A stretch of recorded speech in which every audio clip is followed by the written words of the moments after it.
I'd got myself into a place where I was having repetitive physical symptoms, mainly in my left side of my body. I was getting a lot of shoulder pain and I was getting a lot of hip pain. And I've always been someone who has a physical lifestyle, a lot of sport, a lot of activity, just personal fitness stuff. And it was becoming really, really restrictive.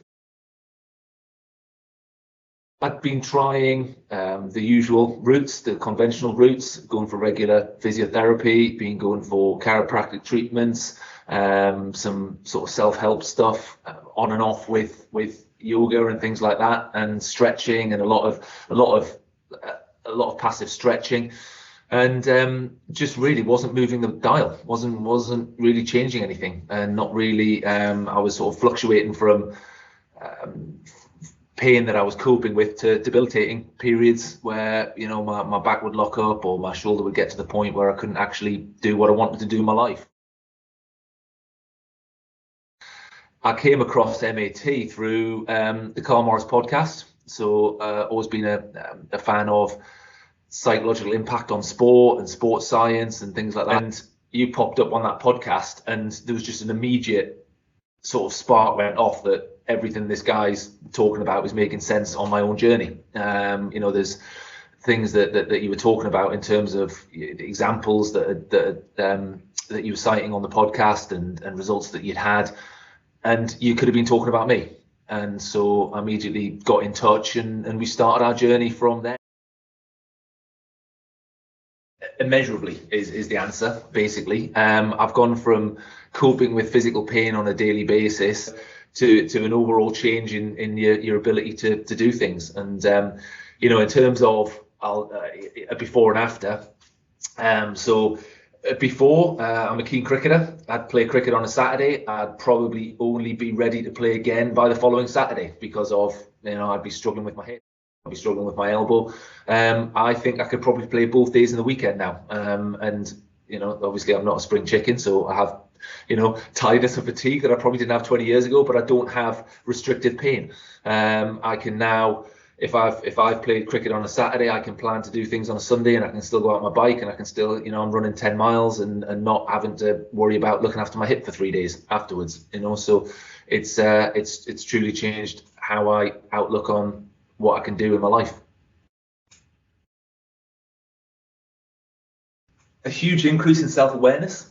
I think body awareness is something that, you know, you almost like, it almost trains you to look after the system a bit more. It trains you to be aware of that you're just the custodian of a system. You're looking after your body, and it's your job to look after that body. And you think of the whole thing as a system. You know, you start thinking of the whole thing that your brain is the computer, is the PCU for the system. And if you try and drive that system in a way that that it wasn't designed to do, you're going to break it in the same way as any other bit of machinery.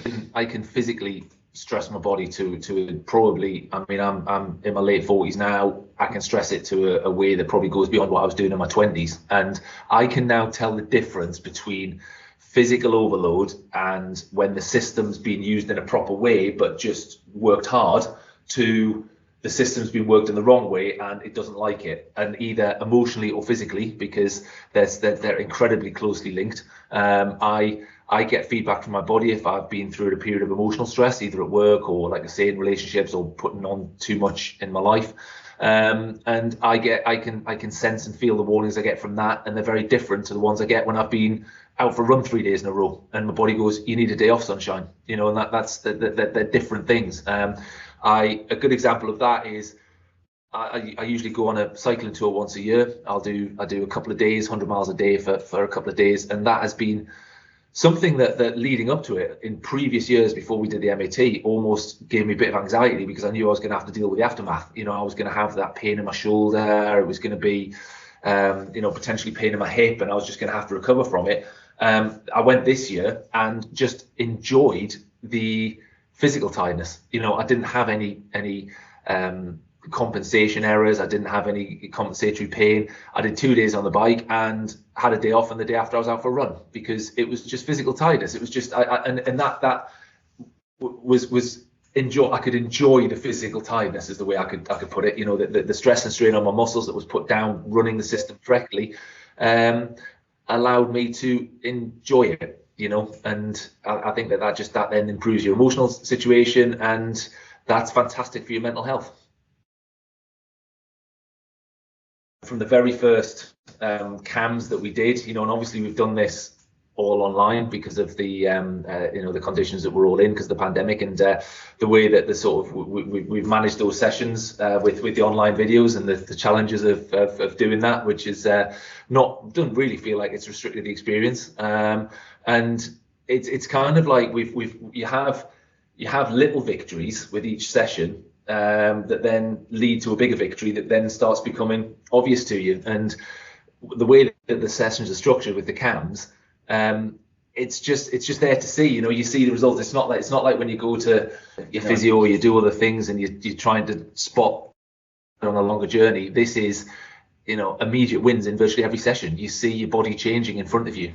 You see the ability to move in a way that you didn't really realize. The first thing is realizing how restricted you were in the first place, or certainly I was. Others might be different, but you know, it just makes complete sense that how can your body possibly work when it's restricted as much as it is, because of the way that your brain is managing your muscles. And so those little victories add up to an overall change in your ability to do things.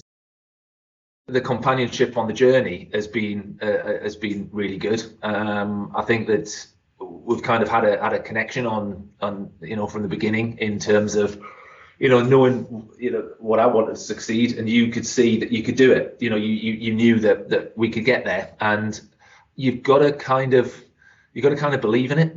I think that it's given me belief, and it's given me a different way of thinking about how the body works and about how the mind interacts with the body, that I don't think you could get from, you know, a lecture theatre or a book or a podcast or whatever. You've got to go through it, and that belief that actually, you know, when you're lying on your back again and you're twisting your arm about and you're doing the, you know, the actually, you know, it does work, and it's belief in it, and the self-awareness I've got, and actually the awareness of how to use my body and how to live my life through it is, you know, has been immeasurably improved.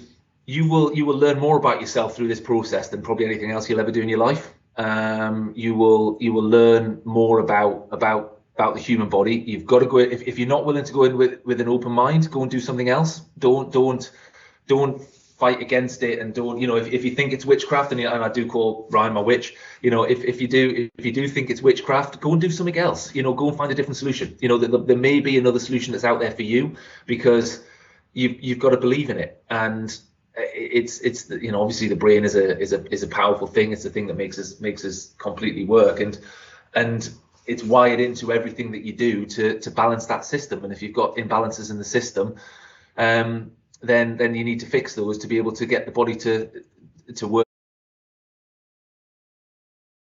You will not make a better investment in your life. You know, if you're looking at it and thinking of the cost of it and the time of it and everything else, well, you know, it's probably one of the most important investments you'll make, and you'll spend more time and money on trying to find other solutions and other fixes than you will, you know, getting to the core of the problem, which is how your body works as a system and how your brain operates that system. And so, you know, I would absolutely say that anyone who has had a similar issues to me, repetitive pain problems, clear dysfunctionality that is leading to compensatory pain, you will know that it's compensatory pain and not physical exertion pain. If you're lying in bed and you've not really done much for 3 days and your muscles still hurt, that's not physical exertion. That's compensatory pain. And, you know, it's because your system's telling you, your body is telling you that it's not working in the right way. So it's if you're having those issues in your life and you feel that way about things, then I'd give it a shot. See if you feel the same connection I did. See if you feel the same belief I do. And if you do, I would highly recommend that you embrace it and move forward with it.